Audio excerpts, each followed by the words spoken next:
dramatic story which you are about to see is about a group of linemen that made a few crucial mistakes one day. Mistakes in which cost one lineman his arm, his leg, and nearly his life. I ought to know I'm that guy. I'm Chuck Tiemann.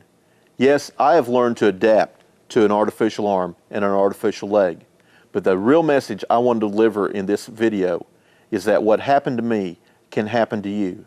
You make a few mistakes, you can get burned. I put the bill in the truck last night. I remember the day it happened to me.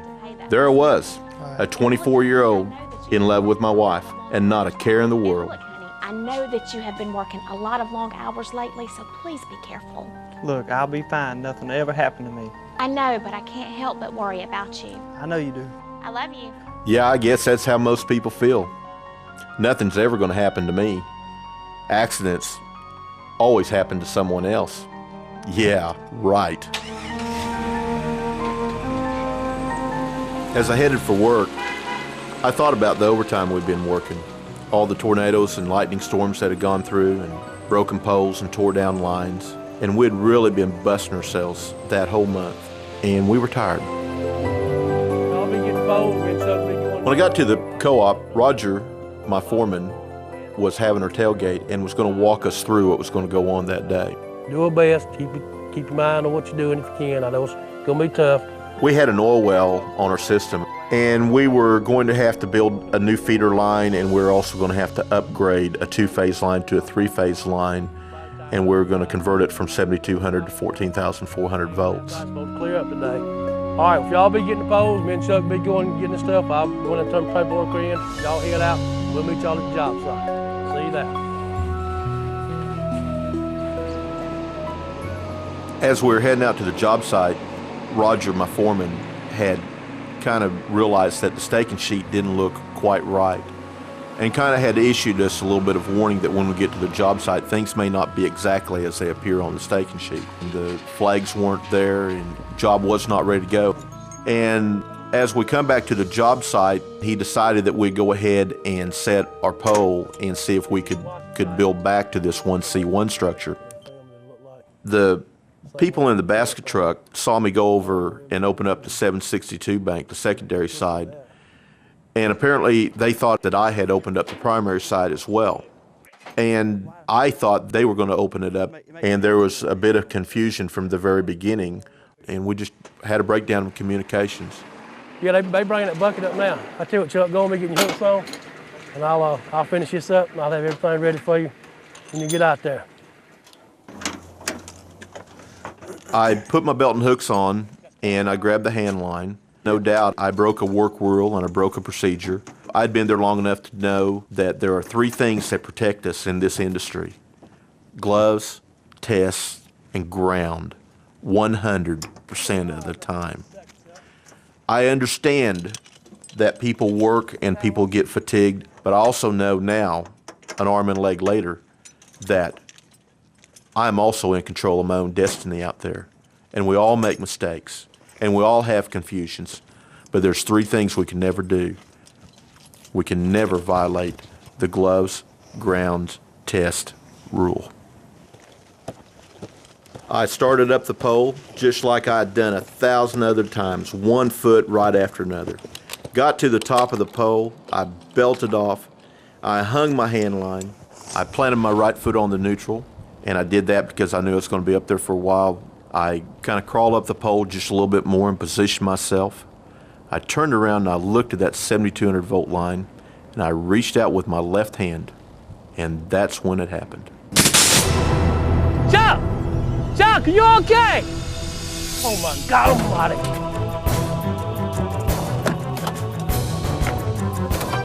Mayday, mayday. Mayday, I got a man down. Come in, dispatch. Mayday, mayday. Go ahead, Roger. I got a man injured on my hill, Clay Road. Just Clay Road on 16 Highway. And just again, I got a man injured, hang up poles. I'm gonna need some medical assistance. He's been burned, he's made contact, he's hanging unconscious up the pole now. Okay, Roger, I understand you're on Clay Road off of Highway 16, about 7 miles. Who's down, Roger? Chuck, I got in Chuck James, one's injured. I need to get him down. Can you call the ambulance? I'm going to get an ambulance. Come on, Ron, we gotta get him, man. We gotta hurry up. Let's go. Come on. Hang on, be calm. Hang on.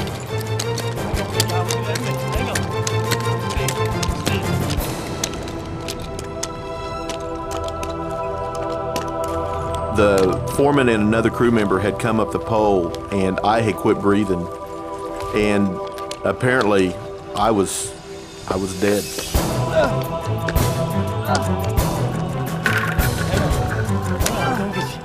Roger had come up underneath me.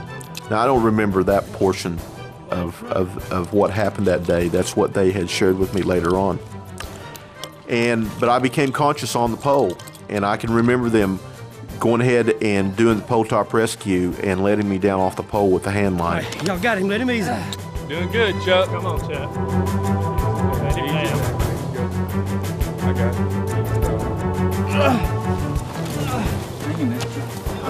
And when I got down, they took the rope off of me. I realized I was hurt, and I realized I was hurt real bad. That was very obvious. Okay, you all right? Hang on. My foreman had pretty well taken control of the whole situation and said, let's get him loaded up, let's go meet the ambulance. Okay, we can call it.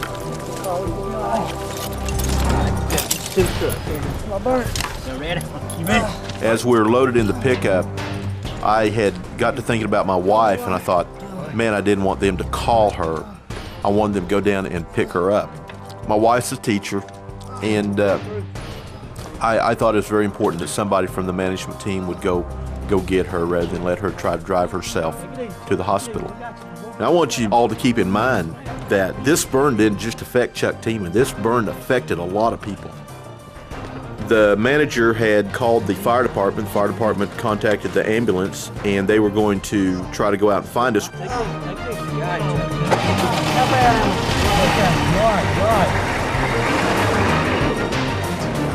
We were about 30, 35 miles out from the closest hospital, and that simply wasn't a good plan.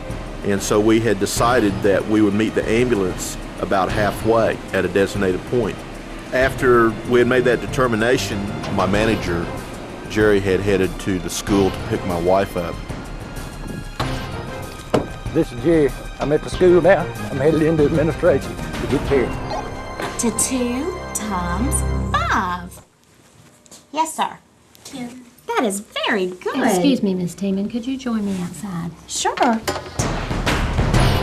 When a wife gets a message that their husband's been burned, their immediate thought is that they're dead. Well, keep in mind, there's a lot of people affected by this. My friends, my line crew, my co-op family, they were all affected by what happened, and probably some panic had set in on a lot of people. What am I gonna do, Jerry? He's gonna be okay. He's gonna be okay. Believe me, when you hear that ambulance coming and you hear those sirens coming and it's coming for you, it's an entirely different sound. Here you go, right here. Ready? Let's go. I had realized that I had been burned, and I realized that I was in real serious condition. I understood that. At that point, I was scared to go to sleep. I was afraid that if I went to sleep, I would never wake up. What's going on? Okay. They knew that I was in serious condition. And one thing that they asked my foreman to do was keep me talking and keep me conscious and keep me aware of things. Keep your eyes open for me. Male patient.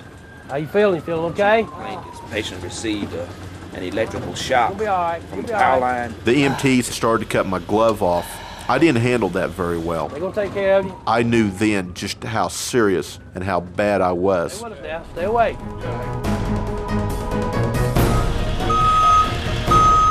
When the ambulance arrived at the hospital, my foreman, paramedics, and myself, they unloaded me and they put me in the emergency room. There's a couple factors that I think is important to get in your minds right now. Electricity always has an entry point and an exit point, and then it cooks you basically like a microwave oven inside out. And that's what happened to me.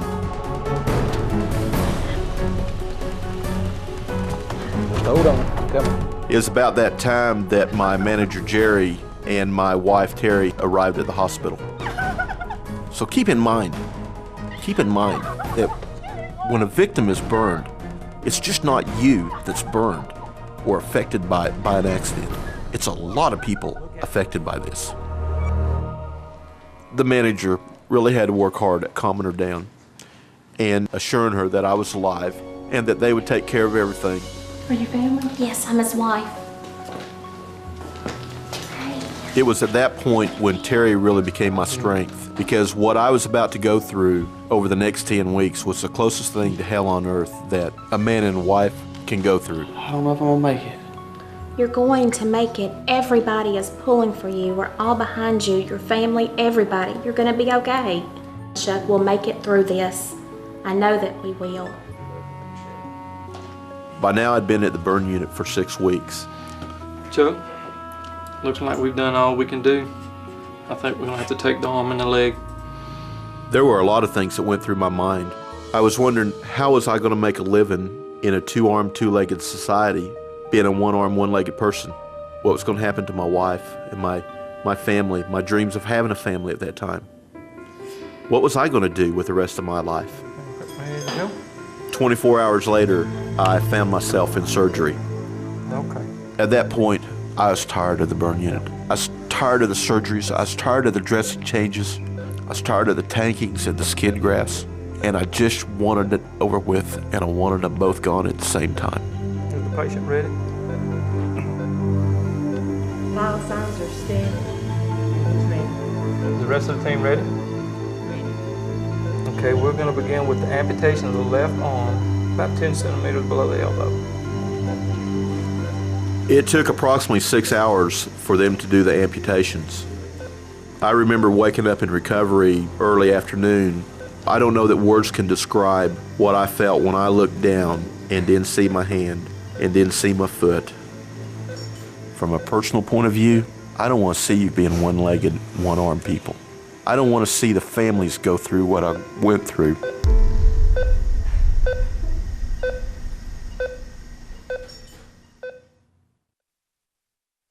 Boy, does that bring back memories. What happened to me does not have to happen to you. There are 3 basic rules as linemen we must always follow.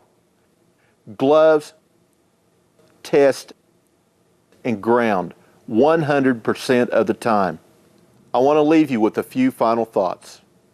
Thoughts that came from my foreman several years after my accident. He said, "Chuck, you know we did things out there on the line we shouldn't have done." He said, "A question I want you to deliver to the nation is this.